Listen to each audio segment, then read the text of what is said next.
Claudio Camaño y Jale Germán sobreviven de esa guerrilla, producto de que la guerrilla de Camaño tuvo 3 combates, uno el 4 de febrero, dos el 15 de febrero y uno el 16 de febrero.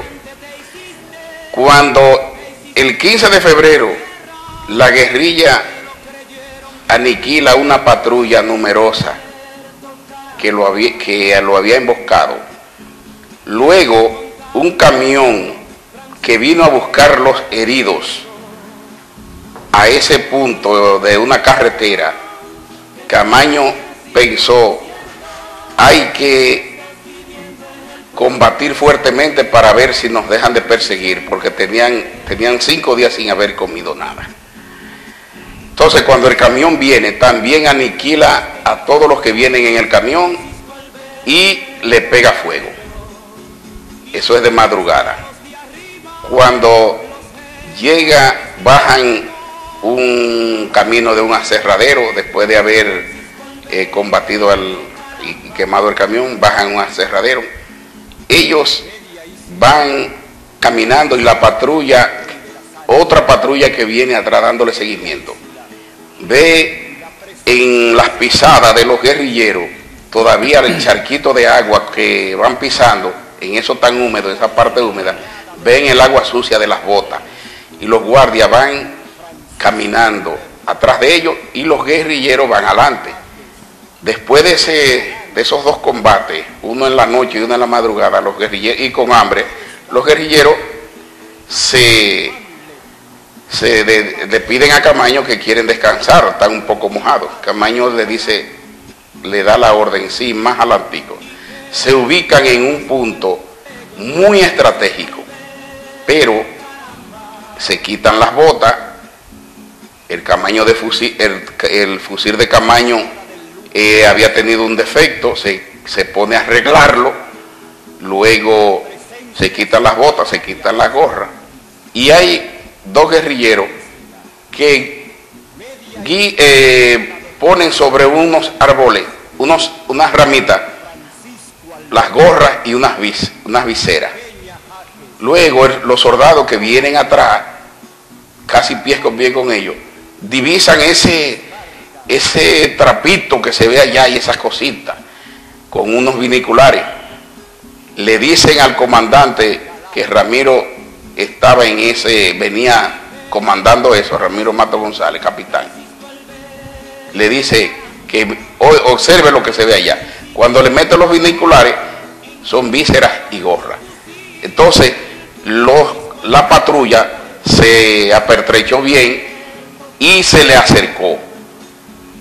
Bien, en una posición bien cómoda. Pero ellos estaban detrás como de una roca en una cueva, en una cuevita ahí, tranquilo. Cuando empezó la lluvia de balas, los ramitos le caían arriba. La lana quedó mortalmente herido.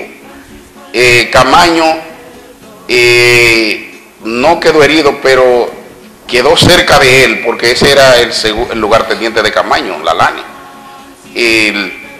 Cuando Camaño, Jale Germán lo abraza y quiere llevarlo, y él le dice, fiero, vete que yo estoy muy mal herido, déjame aquí, sálvense ustedes. Camaño le dice a Jale Germán, sí, vete. Jale Germán le dice que te vaya, y se echan unos coños y unos diablos, y dice Germán, está bien, no es momento de discutir. Se fue y Camaño se quedó con él ahí. Ahí entonces lo ubicaron mejor y le dieron unos tiros de herida a Camaño. Luego Jale Germán, Holguín, Lalane, Galán, suben a una montaña, a una montaña más o menos a 400 metros de donde hubo el enfrentamiento. Bueno, a Camaño lo agarran herido, Lalane herido de muerte, sangrando, le dan con la culata. Cuando Camaño es apresado ya estaba herido. Sí, no herido de muerte, un herido. Sí. Cuando lo sacan del lugar al camino, a la carretera, luego herido, luego a la lane. Dice un capitán que iba al junto de Ramiro, Mato González: águilas, tenemos al coco mayor cogido. Esas noticias inmediatamente sube a Santo Domingo en un helicóptero, de allá de Santo Domingo, del Palacio, baja la noticia, baja las órdenes de qué hacer. Bajan en ese helicóptero Pérez y Pérez, Bochán Javier estaba en la loma en ese instante, estaba Emilio Jiménez, Ramón Emilio Jiménez baja, y le dicen a los soldados: vamos al lugar de combate, a donde ocurrió.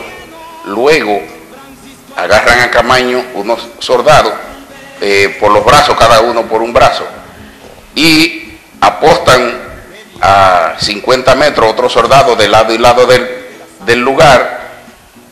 Cuando los soldados que lo llevan agarrado se despegan rápidamente y lo dejan solo. Entonces Camaño dice: ajá, me van a matar, que viva Santo Domingo, coño. Y ahí le entran a tiro. ¿Para qué? Para simular que fue en el lugar del combate la situación, pero ya le estaba vivo, violándose una ley muy fuerte que hay con respecto a la guerra, que después de herido no se puede, que es ahí que está el inconveniente de los guerrilleros, de que cuando agarraban un soldado o una guerrilla localiza un soldado, generalmente lo suelta, lo manda en pantaloncillo, lo somete preso, pero la Fuerza Armada regular no, lo aniquila al guerrillero. Radamés, ¿fue tan fácil capturar a Camaño? Bueno, como te digo, yo conozco muchas versiones. Así fehacientemente yo no me atrevo a identificarme con ninguna de las versiones, porque, como te digo, son acontecimientos históricos que necesita todavía la madurez del tiempo para tú llegar a conclusiones. Porque fíjate, por ejemplo, Claudio y Hanley tienen versiones diferentes sobre estos acontecimientos, y ellos estaban en el terreno de los hechos, de manera que es muy difícil decirlo, pero lógicamente la guerrilla ya estaba diezmada completamente, estaban los hombres en muy malas condiciones físicas, los sorprendieron y los abatieron militarmente, los mataron a Francia, lo agarraron vivo y lo fusilaron. Esa es la versión que yo siempre puedo sostener. ¿Cuál fue la respuesta del país en ese momento? ¿Cómo estaba el país? ¿Se sintieron ellos con apoyo o realmente se sintieron totalmente abandonados? Yo pienso que como no se hizo un trabajo de base primero, así como se habla en la política de que hay que hacer un trabajo de base para cualquier acontecimiento, la guerrilla no hizo un trabajo de preparación del movimiento guerrillero, y por eso prácticamente no pudieron incorporar a nadie. No pudieron incorporar campesinos ni nada, porque no existían las condiciones. No habían condiciones físicas para que esa guerrilla se desarrollara en esas circunstancias. Última pregunta, porque estamos cerrando ya en lo que es el tiempo. Hay una llamada. Buenas. Sí, buenas. Yo quiero decir algo. Parece que ellos también se dispersaron, Claudio y Hanley, porque Hanley Germán, recuerden ustedes, que fue hecho preso por allá por Villa Altagracia, por unos guardias campetes que lo agarraron por ahí y lo entregaron a las autoridades. Parece que cada vez cuando mataron a Francis, ellos, al verlo que estaban encarados en la montaña, porque se sabe ahorita que Galán, porque Galán murió en la misión de hambre. O sea, Claudio y Germán se dispersaron y cogieron por un camino diferente, que a Germán fue por Villa Altagracia que lo agarraron. Eso es lo que yo creo. Ok, gracias. Quien murió de inanición fue Holguín. Pérez Vargas y Galán lo mataron después de la Lane y a Camaño, a los días después. Entonces Aleje, Germán y Claudio cogieron cada uno un rumbo, uno se asiló en una embajada y otro por Villa Altagracia fue capturado. Con respecto a la pregunta que tú haces, si fue abandonado, claro, es que a Camaño lo traicionan 6 veces, te las voy a decir una por una. Primero es que hubo un tipo en la capital que mató a un policía, que ese policía tenía sentimientos revolucionarios. Mató a un policía y luego se enfrentó a tiro con la policía. Eso fue un drama. ¿Qué hicieron la fuerza del MPD? Lo incorporaron a su fila por ese hombre por ese señor haber sido un duro. Dije un duro, pero ¿qué pasa? Fue un papel que hizo para poder introducirlo a la fila de esos grupos, y él se entrevistó con Camaño. Esa es una traición. La segunda traición es lo que hace el presidente Héctor García Godoy. La tercera traición es que Camaño le da informaciones a Melvin Mañón y Mañón se la da al DNI. La cuarta traición es que Camaño habla con Emilio Ludovino Fernández para que hable con las fuerzas políticas de aquí del país, y Ludovino Fernández no hace nada. Los constitucionalistas que pelearon aquí con Camaño en la Constitución, cuando estaban en Europa, no lo ignoraron. Él quiso reunirlos allá, pero no asistían a las reuniones que él hacía allá en Londres. Lo que hicieron fue cambiaron de posición. Pues entonces, la otra traición fue Hugo Castro con el seudónimo de Antonio, que fue el doble agente cubano. Ese trabajaba en la embajada de Cuba en Francia, y se lo llegaron a infiltrar hasta que lo llevó a Cuba. Es decir, que vendido. Cuando él llega aquí, ¿por qué cuando Camaño llega aquí al país se sube en un jeep que pastoreaba la zona desde las 5 de la mañana, porque se sabía que era por ahí que iba a entrar? Es decir, estaba vendido. Los helicópteros, estaba vendido que era por ahí que iba a entrar. A Camaño no podía salvarlo nadie con toda esa traición. Hay una llamada, vamos a darle entrada. Sí, buenas noches, Nelson y Melín, ¿cómo están? Es José que le habla. Baja el volumen un poquito, José. Mi pregunta es, sí, lo voy a bajar. Mi pregunta es corta. ¿De dónde era Camaño en sí? ¿Cómo es? Camaño, ¿de dónde era? ¿De dónde era Camaño, Méndez Vargas? Bueno, Camaño era de la capital. Su papá vivía en la capital. Ellos son oriundos de San Juan de la Maguana, pero ellos se desarrollaron, nacieron y se criaron en la capital. Ahí la doctor Delgado vivían ellos de chiquitos. Ok, La muchísimas participación gracias. de Fernández Domínguez dentro de ¿hubo alguna, se involucró en algún momento? ¿Algún? ¿Fernández Domínguez se involucró en algún momento en este acontecimiento? En lo de la guerrilla de Camaño. Ajá. No, ya que Camaño, Fernández Domínguez estaba muerto. Ya había muerto. Él murió en abril. Murió en la preparación, en el inicio de la guerra. De la guerra. Sí. Vamos Ahora, concluyendo, Nelson. Sí, una preguntita última, ya que yo sé que las personas que están escuchando la quieren saber por qué es lo que está en el tapete. Restos de Camaño. ¿Es esa osamenta? ¿Fueron enterrados o tirados al mar? No, fueron tirados al mar. Mira qué pasa.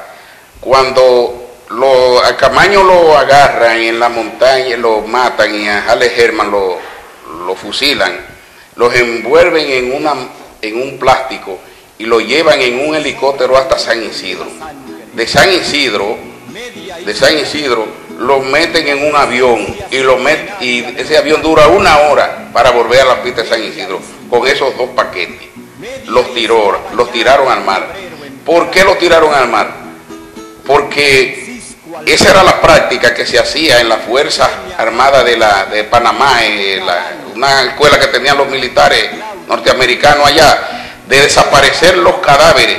Eso era una forma de contrarrestar a la oposición, desapareciendo los cadáveres, porque esos peregrinajes que se hacen después de esas muertes, todavía en Bolivia, a donde cayó un guerrillero, van y tiran flores todavía, a esta altura, aparecen flores y nadie sabe de dónde salen.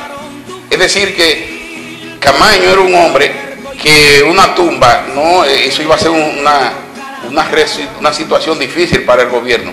Entonces, se dio ese caso porque a una dirigente chilena, Marta Ugarte, en el 1900 73 o 74, la lanzaron al mar y salió a la playa. El mar la botó. ¿Qué pasa? Que luego en Uruguay, 100 y pico, en Argentina, en todos esos países los tiraban al mar. Antes de tirarlo al mar los sedaban con un sedante para que no hicieran resistencia desde los helicópteros o desde los aviones. No podía hacer resistencia porque ya estaban sedados, y a ese vuelo le decían el vuelo de la muerte, ya para tirarlos al mar. Muy brevemente, yo pienso que el posible destino final de Francis Camaño, yo decía que es irrelevante, por cuanto no son prácticamente las osamentas las que van a simbolizar lo que significa políticamente Francis Camaño. Su ejemplo que inspira a los pueblos a liberarse, no es un lugar de peregrinación el que lo va a determinar. Por ejemplo, los restos, por ejemplo, de Cristóbal Colón, los cubanos dicen tenerlo, los españoles lo tienen y nosotros también. De manera que eso es irrelevante, y Francis Camaño, que es un símbolo de redención, importa poco que sus osamentas estén en tierra o estén en el mar. Como quiera, el pueblo definitivamente lo venera y lo sigue. ¿Valió la pena este riesgo de Camaño? Valió el sacrificio, valió el ejemplo, que es foco y línea de inspiración. Final de ambos, lo más breve posible. Sí. Yo exhorto al pueblo dominicano a tener sacrificio, a tener estudio, a tener educación, a tener valentía, a arriesgar el pellejo, como se dice, porque esas teorías de cómo se consigue el poder y después del poder cómo es que lo vamos a administrar, no, hay que ir a los hechos, hay que ir a las acciones. Camaño, para ser así como tuvo que tener una mente positiva, una mente que lo educó, una mente en el cual se educó, y seguir el ejemplo de él. Él no ha muerto, él está en el corazón de todos los dominicanos todavía. Radamés. Bien, yo creo que este ha sido un momento muy importante. Todo el pueblo dominicano recordará mañana a Francis como lo recordará todos los años de la existencia de la República Dominicana. Francis siempre será un símbolo de redención, un ejemplo a seguir y la meta de todos los dominicanos por la liberación de nuestro pueblo. Bueno, gracias por su participación. A nosotros nos resta decir que han transcurrido 41 años de esta gesta histórica en la cual 9 hombres encabezados por el coronel Francisco Alberto Camaño Deñó dieron un ejemplo a la República Dominicana de que en momentos difíciles, cuando se vulneran las libertades y cuando se atropella la dignidad del pueblo, los hombres deben levantarse, asumir el riesgo y estar de frente para decir que con valentía y con coraje se pueden exigir el respeto de las libertades y se puede decir que la integridad del hombre y la mujer debe ser respetada. En ese sentido, nuestro más sincero respeto y honor a la figura del coronel Camaño y de quienes cayeron en ese momento por pensar y trabajar en las libertades del pueblo dominicano. El filo de la noche continúa.